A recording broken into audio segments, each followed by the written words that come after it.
Welcome back to the Delta Learning Podcast, where we unpack the sharpest minds, boldest moves, and real-world strategies shaping the future of modern sales and growth. Today's episode is a special one.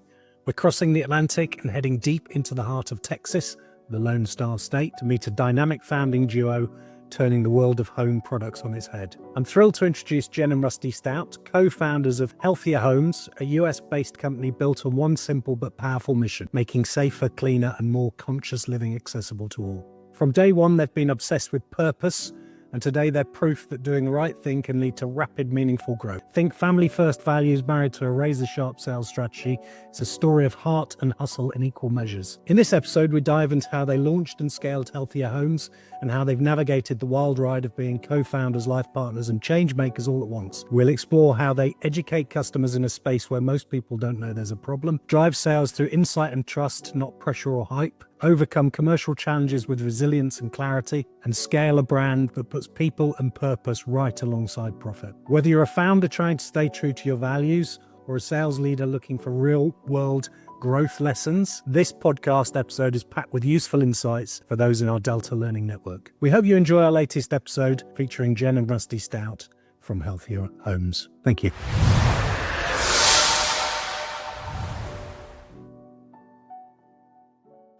Hello and welcome to our latest podcast here at Delta Learning. I'm really pleased and proud to have two co-founders, Jen and Rusty, who co-founded the company Healthier Homes. They're based over in Austin, Texas, and I'm really excited to have them join us on our podcast today. Thank you so much for inviting us on. Yeah, it's an absolute pleasure. Absolute pleasure. Really great to see you both. Well, look, let's kick off with a bit of a background question. So I wonder if you could introduce yourself. I wonder if you could just share with us a little about Healthier Homes, maybe something about the background, and what is it that you both do? Yeah. I'm Jen. This is my husband, Rusty. It's about you. Healthier Homes is basically a new concept that we came up with several years ago. We are healthy home builders, and we saw a need for, once our homes were completed, for putting furniture and rugs and decor and even the paint and some construction products. We saw a need for that, like to be a place where you could buy them, and there wasn't really a place. Like, think about it as Whole Foods for your house. And so that's kind of what launched Healthier Homes. Yeah. So I'm Rusty. I'm a builder by trade, and then now apparently an e-commerce Yes. expert, which, it's quite fun. We enjoy bootstrapping businesses, and that's very much what we've done with this, but it's it's turned into something great, and it really helps when the inspiration for what we're doing is with me 24/7. So it makes it quite easy to stick to the mission when it's in front of you every day. So. Excellent. And I understand there are different aspects to the business. Just want to share a little about those different aspects with us? Sure. Yeah. I mean, one part of the business is we build custom homes, healthy homes, zero VOCs, no chemicals, no petroleum products, no formaldehyde. We have our own line of paint that we apply in these homes. I mean, we really take it to the nth degree, focusing on, occupant health as well as the quality of the home. And like Jen said, this Healthier Homes, the kind of spun off of that, because the people that were moving into our homes were like, okay, now I have this healthy environment. What do I do? Like, how do I keep it that way? And so that's kind of where the other side of the business comes. We started going to trade shows and making connections with people in the manufacturing industry, because that's real big for us, is knowing what goes into the products that are going in a home. And that whole industry is very fragmented. There's not SDS sheets for couches. I was putting together these interior design packages and calling big box stores, and they would have no idea if there were fire retardants on their rugs. And so we really felt like there was an opportunity there. So. Very good, thank you. And so two key aspects to the business, but also I know that you've recently released a book as well. Yeah. Yes, that was actually at the same time. Healthier Homes is the name of the book, and so that kind of what inspired us to go ahead and take a deep dive into the e-com world and create a website and start selling products. So Yeah, and there's probably English teachers back in East Texas that are still going, "What the hell?" Like Rusty Stout's names on a book, like so. But and it aligns with the book too. The first half of the book is about home building, the whole process and how to approach it from a health and wellness perspective and quality perspective. And then the second half, because I turned in my manuscript, our manuscript was, I think, 43,000 words and they wanted 70,000. So we're like, okay, let's make the second half of the book about decorating your home and what to yeah, do, after you move in. So it turned into a nice, I don't know, manual, but it's not really written like a manual, but yeah. And it was a good way. I think it was pretty cathartic, especially for Jen, um, because her story is so inspirational. And really, the reason behind both businesses is her story, which, I think we'll get into in a minute. But she's she was able to put that out there in a way that she wanted to present, and where she didn't seem like a victim or like, searching for sympathy. She took her struggle and turned it into something positive for other people. And it was really a great way to share that journey. That, to me, that was the best part of the book. So, Yeah. And I'm sure our viewers and listeners would love to hear a little bit of that inspiration. So do you want to share, Jen, with us some of that background? sure. It was over 10 years ago, I was in Dallas studying to get my MBA at SMU, and I got really sick and nobody could figure out what was wrong with me. I lost all my hair, and finally I realized my immune system had crashed, and it was due to being in a moldy home.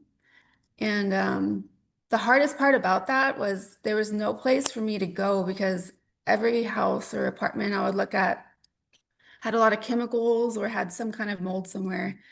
And so that was when I realized I need to do something about this. No one else is going to help me. I got to help myself. And I figured out, all right, I researched how to build a healthy home, like from the ground up, no chemicals, no formaldehyde, no petroleum solvents. And through that process, Rusty saw such a difference in me. And he was one day just decided, okay, because he was a commercial contractor. He's like, let's just do this for other people. I think there's a need out there for this. And so he kind of changed directions from commercial. We went residential and started building custom homes for other people. And it like delightfully blossomed. We didn't know really yeah, what to expect. I was doing government contracts and with very little detail or even care about what goes into the process. And so not only was, I'm wanting to do something to help Jen, but when we realized that this is something that other people would need, I mean, I just sold my business, and then this is what we've done ever since. And so it's really nice to actually think about what goes into a building, think about who's going to live there, and quite a difference from doing government buildings. I kind of joke, I was building square boxes with gray walls and was looking for the creativity, but now everybody seems to be on this modern kick for their housing, so I'm kind of back to building square boxes with gray walls. But hey, at least they're healthy, right? So They're healthy square boxes with great. yes. Indeed. Oh, and Jen, thank you for sharing that with us. I can tell as you were reflecting back 10 years ago that was clearly a traumatic experience for you. And I appreciate that. It's really great that something so inspirational has come from clearly a really dark time in your life. And the fact that you can not only feel the positive impact yourself, but also help have a similar positive impact on those others that you're doing some work with. It's lovely to see you both working together as co-founders. My wife also works with me in my business, and at some moments that's amazing, and other moments not so amazing. I was wondering, if you had any advice for similar co-founders who are partners in life as well. Give each other some grace, Yeah. and space. I know for Jen and I mean, we're still figuring it out. Our creativity pops at different times of the day. Mine is early in the mornings, and Jen tends to be in the evenings. And so we've learned to give each other those spaces to be creative, to get work, to be productive, but also finding time to collaborate. Um, Yeah, you think there'd be all the time in the world because we live together and then we go to work together, but you just get, especially having a small business, you're wearing so many different hats, you get, into the groove, and it's important to make time and to designate time. I think that another thing too that's really important that we did early on was define roles of who is going to do what. yeah. That way you're not both trying to accomplish the same thing, and it helps kind of keep things going Yeah. smoothly. And then, of course, we have a 5-year-old, so throw that into the mix, and it becomes definitely another instance of defining roles. Like, okay, so I know Jen has this on her calendar today, and I mean, we really look at each other's calendars, and so it's like, okay, I know I have to take Connor to this today, or she'll look at my calendar. She's like, well, Rusty's busy. I'm gonna pick up the slack with Connor, but we always try to make an effort to come together in the evenings, hang out with him, eat dinner. I mean, I know it sounds cliche, but it doesn't happen every night. Trust me, there's many nights where he's getting, nuggets and fries because we're too busy. But Are they we his favorite try. nights? Yeah, right. Yeah, those are his favorite for sure. But and then put him to bed, and then a lot of times it's back to work, right? Doing some of the administrative stuff that you can do when the phone's not ringing, Yeah. So, Yeah. Well, I mean, I understand some of the challenges having been on a similar journey. Although my two daughters are a bit older now. One's 20 and she's left home, and the other one's 16. So there's less of the childcare requirement at our yeah. stage. Well, they can drive too, which is nice. Sorry. They can drive, right? In the UK, can you Well, the 20-year-old can. The 60, you've got to be 17, so she's okay. going to be driving soon. Yeah, towards the end of the year. That does help because there were times when my 20-year-old was picking my wife and I up from the pub. So that was a nice role reversal. That Yeah, yeah. we weren't picking her up from the party; she was picking us up. It's a space that I hadn't really thought too much about. This whole from the healthier developments in terms of building the residential properties, but also thinking about what you're filling those residential properties with. So, how have you educated customers and sold in a market where people maybe didn't even realize there was a problem to solve? No, that's exactly, you hit the nail on the head. That's one of our largest challenges is educating people on something that they're not aware of. There's people that are really into working out or eating nutritious, organic, taking supplements, but I haven't really thought about my house and the environment and how it impacts my personal health. And the key is it affects everybody differently, but it affects everyone. So I think it's a matter of educating, and then the follow through will come right after that. We have two different homes from the home building side. You have one home that's built healthy, the other home that looks identical that's not. It's kind of an easy sell. It's just a matter of educating people with the right messaging and not being like fear factor, Yeah. like a lot of people, I think, That's in this space. that was one of the things whenever we started, even before Healthier Homes, when we were just building houses, we decided together that we were not going to use fear as a tactic to educate or to generate sales, because there's so many people that do that, and it's disingenuous. Like there's that shouldn't be coming from a place of fear. It should be coming from a place of like, hey, this is something that will benefit you. It's this you don't have to rush to it. You don't have to be scared into it. And what we discovered is when we started building, a lot of our early clients were people similar to Jen. They had been in moldy places or some other elements, and were just wanting a healthy space. Very quickly, when word started getting out, now most of our clients are young families that don't necessarily have any health issues, but they want something. They want their kids to grow up in a healthy house, or they just want that healthy environment, or they want these healthy home products. And so it's nice to see that it is, coming around.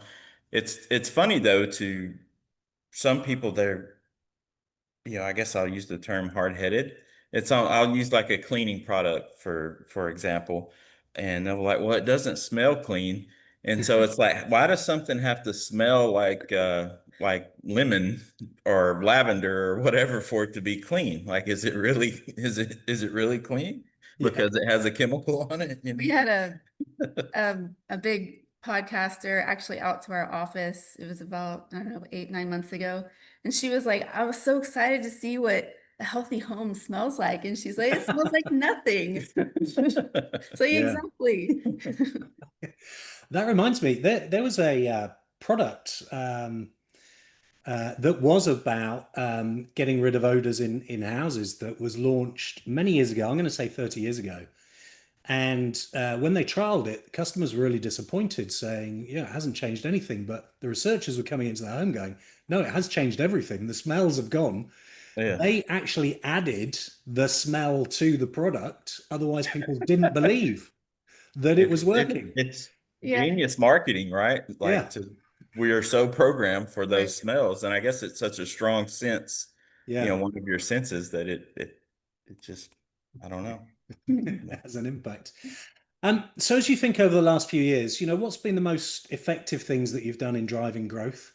Have there been I any think standout? social Sorry, media. Oh, go ahead. I was going to say, have there been any standout sales strategies or moments that you can remember that moved the needle? Social media has been huge. I'm not from that generation, but I believe in hiring where you are, Hiring for your weaknesses. yeah, hiring for your weaknesses. And so we've brought on a younger girl that's really into social media and marketing, and it's really been helpful for us to be able to tell our stories. It's such a visual thing, and we build pretty houses and have pretty products, and it's really, I think, being authentic and genuine has taken us really far. Um, I don't know. Yeah. I mean, for me, it's to a little bit more on the technical side. It's like we built this thing, I'm talking about the website, the e-commerce. We built this thing and then it's like, oh my gosh, like it's beautiful. It's starting to take off. And it's like, now what? What do we do? And then it's like, we're not from this world, right? And so it's really when you start finding your team and you start putting it Mhm. together, and they might not be your employees, but when I say team, I mean we have people from all over the globe that are helping us with this thing, and they're experts at certain pieces of the puzzle. And it's when you start seeing that put together, and then the sales start increasing little increments at a time, and it's like, wow, one of these days we're going to find that last little piece and it's really going to blow up. So that for me, that's kind of the cool part is finding all those experts in their field and putting them in the right place. So Great. Yeah, I'm remaining lean too, because you don't yeah, want to have it's kind of tempting just to go out and hire, but full-time employees are expensive if you don't have constant sales, and that can be a problem. So I think utilizing like Fiverr and Upwork, places like that, kind of it gets frustrating because it takes a little bit to find the right people, but once you find them, like we've had a girl in Dubai, or I guess she moved to Bali. She lives in all the yeah, right we're places. quite jealous of her. It's like every time she's in a Been an great amazing place. help. I have another lady in Africa. So yeah.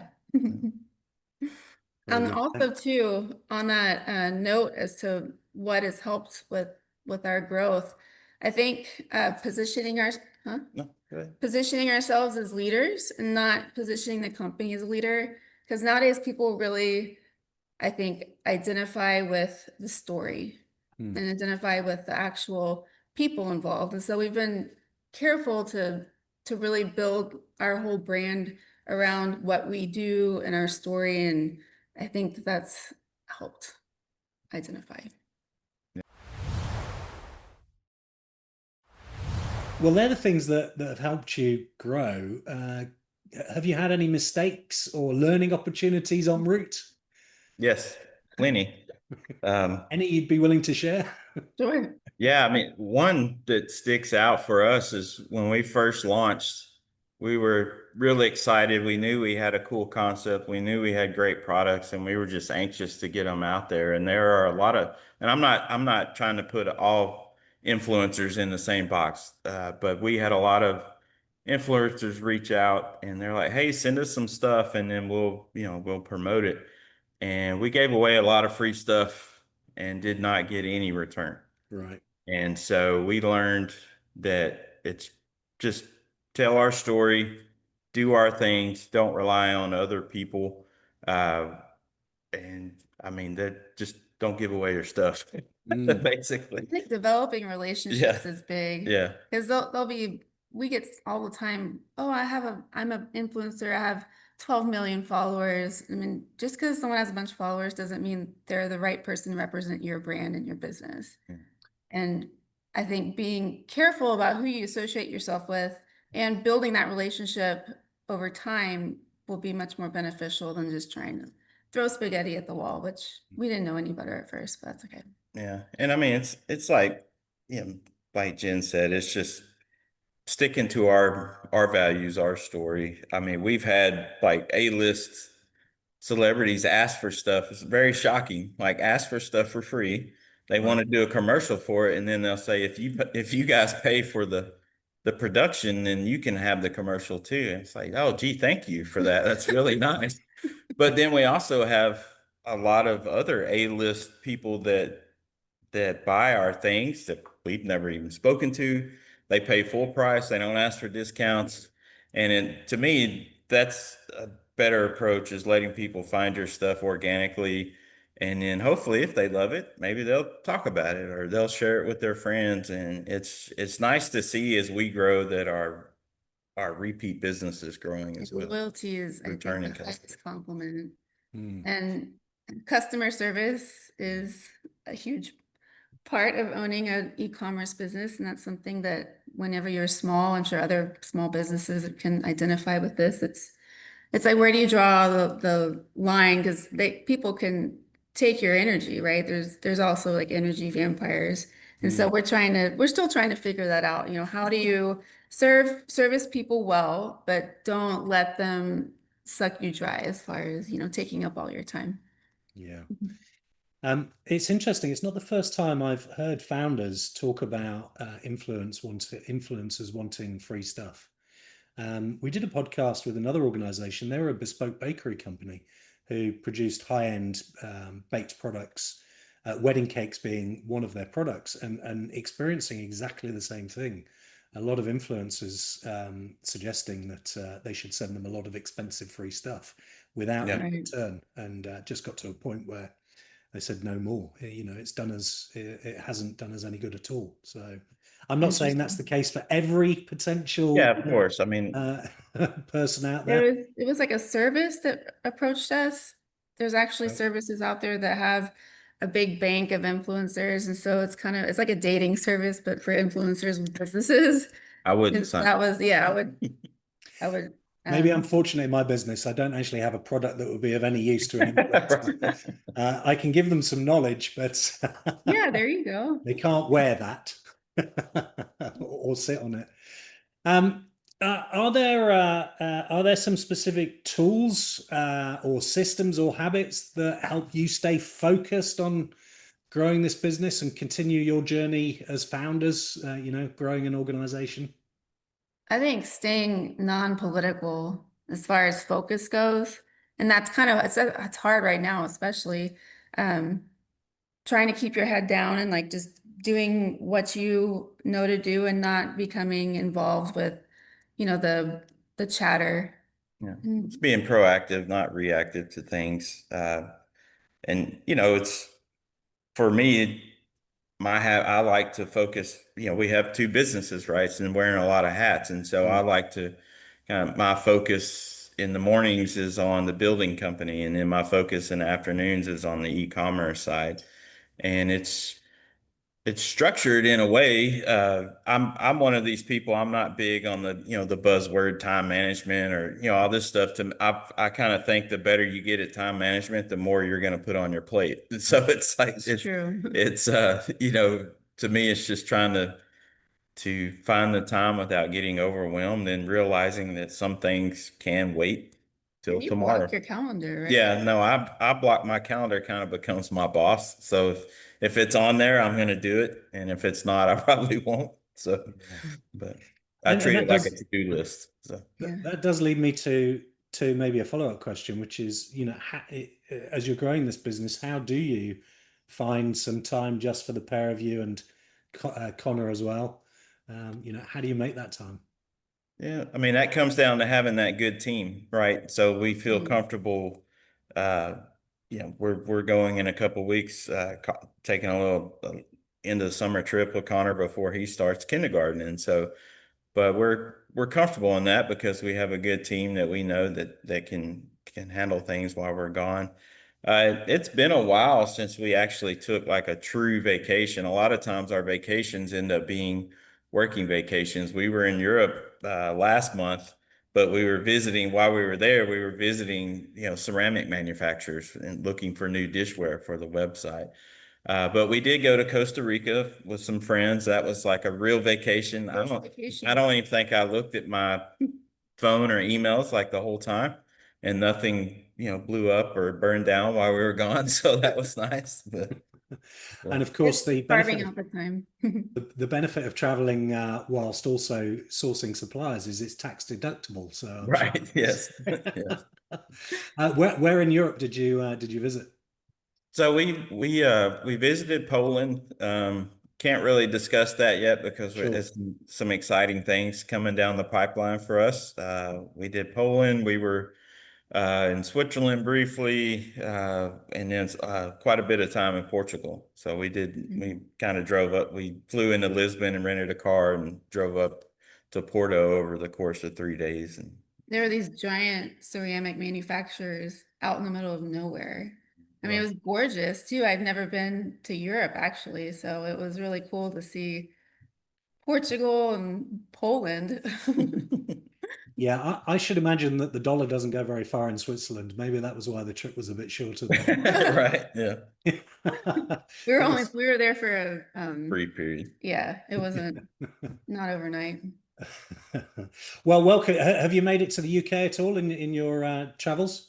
Not yet. I've been trying to get her to go. I'm a Yeah. big follower of European football, specifically the Premier League. That's Okay. kind of not sure who you support. I'm a Manchester United fan. Hasn't been much fun lately, but when I was young, that was about the only team that they would show on U.S. television, and so I've been a fan for a long time. So I'm trying to get her to over there so we can catch a game at Old Trafford and then check out the UK.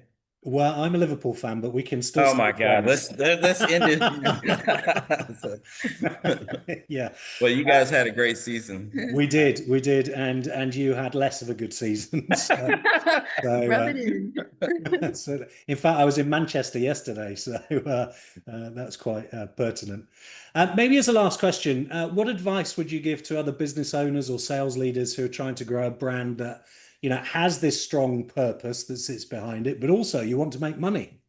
Yeah, I think, we talked about assembling a team and you can do these killer marketing strategies, but at the end of the day, having passion about what you do and feeling like your work is purposeful goes much further. And that transcends to and like in the quality of work that you put out. And I think that really sets you apart from the rest of the competition and you can't make it up. Like you really do have to have true passion about what it is you yeah. do. And so People will see through it for sure. yeah, You don't. and just finding that. Yeah. And I think, like I said, purpose driven too. It's nice to have a mission that you can go home and feel good about. And yeah. Yeah, and I mean, kind of to co-sign what Jim was saying there about the passion, there has to be passion. Like if you're getting into it strictly for money, that doesn't come for quite a while. Like unless you just, sometimes people find that magic bullet or that one product and that's great for them, but that generally doesn't happen that way. I mean, it's a slog. I'm not going to sugarcoat it. And so there has to be passion so you can see it through till you get to the point where there is money into it. And, what something that I approach that I take is not having a plan B. Like if this is something you want to do, then do it. Don't work from 9 to 5 and then try to come home and do it because you're never really going to give it the attention that it needs. If if owning your own business is something you want to do, there shouldn't be a plan B. It should be all about that business. Yeah. So, That's excellent advice. Also reminds me when I set up my business, having resigned from my job, and also just to add some extra pressure, my wife resigned from her job at the same time. Wow. yeah, definitely no plan B there, right? There was no plan B. There was no safety net. It was, we need to make this work. So, Yeah. Yeah, no, for sure. And I think that, like you said, make money, because there's also the notion of, oh, we're doing something good for people. Let's just do that and focus on that. No, like, we're putting food on the table for our family. So keeping that in mind and making conscious decisions that ensure that there is growth potential and that you're making money throughout the whole process. Yeah. Jen's dad told me something one time that sticks with me, especially as a business owner. And he told me, he said, anyone can go out and earn a paycheck. You can go earn a living, you can do a job, but there's only a few people that can really make money. And in the truest sense of the word, you're having to start a business to create a product or a system to go out and make money. So like Jen said, so you can put food on the table. And so that's kind of how I approach it. It's like, okay. No pressure. yeah. I heard this great phrase, if there's no margin, there's no mission. Yeah. Yeah, perfect. And so, as founders and owners of businesses, we shouldn't be embarrassed about the fact that we actually need to make money in our business. Right. Otherwise, there is no business. Right. No, for sure. I mean, I get that a lot. It's like, I don't know if it's jealousy or just people are unaware, but you get that. It's like, oh, well, that must be nice. And like, yeah, it is nice, 60, 70 hours a week, juggling family, juggling, missing out on things. But yeah, but it's nice. Sure. Up at 2, 3, Yeah. 4 in the morning working on the website. Yeah. No one else is around to, take your attention. Yeah, people don't see the hard work that goes in Yeah. behind the scenes often. Yeah. But we enjoy it, so that's what counts. And how do people connect with you? How do they find out more about the business and what you do? You can go to healthierhomes.com, and also we're on Instagram and Facebook, and a little bit of YouTube. It's, Healthier Homes by JS2. Follow us. Like and subscribe. Yes, Yeah. like and subscribe. Yeah. And then the book is available through there as well, or on Amazon. I don't know about in the UK or Europe where it would be, but in the major bookstores. in all the major bookstores and stuff like that. So Very good. Lovely. Well, let's see if book sales go up. Yes, healthy. No, for sure. Clicks through to the website. Yeah. Well, thank you both so much for joining us on this podcast. It's been a really interesting conversation. I've really loved hearing more about your business, hearing about the success that you've had so far, and I'm sure the success that is to come in the future for you as well, because it's a great idea. And I'm sure people just increasingly become more aware and want to involve themselves, whether it's having homes built or whether it's having the interiors to be healthier. I think you've got two great strands to the business there. Thank you so much. Pleasure. I appreciate that. A pleasure. Thank you so much.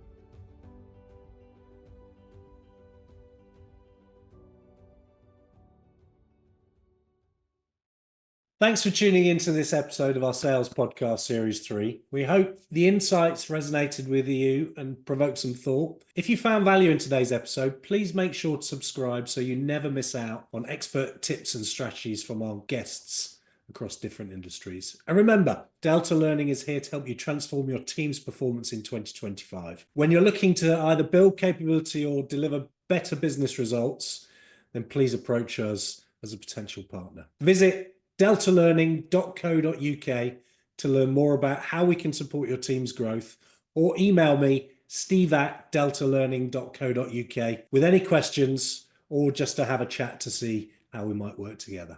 Thank you.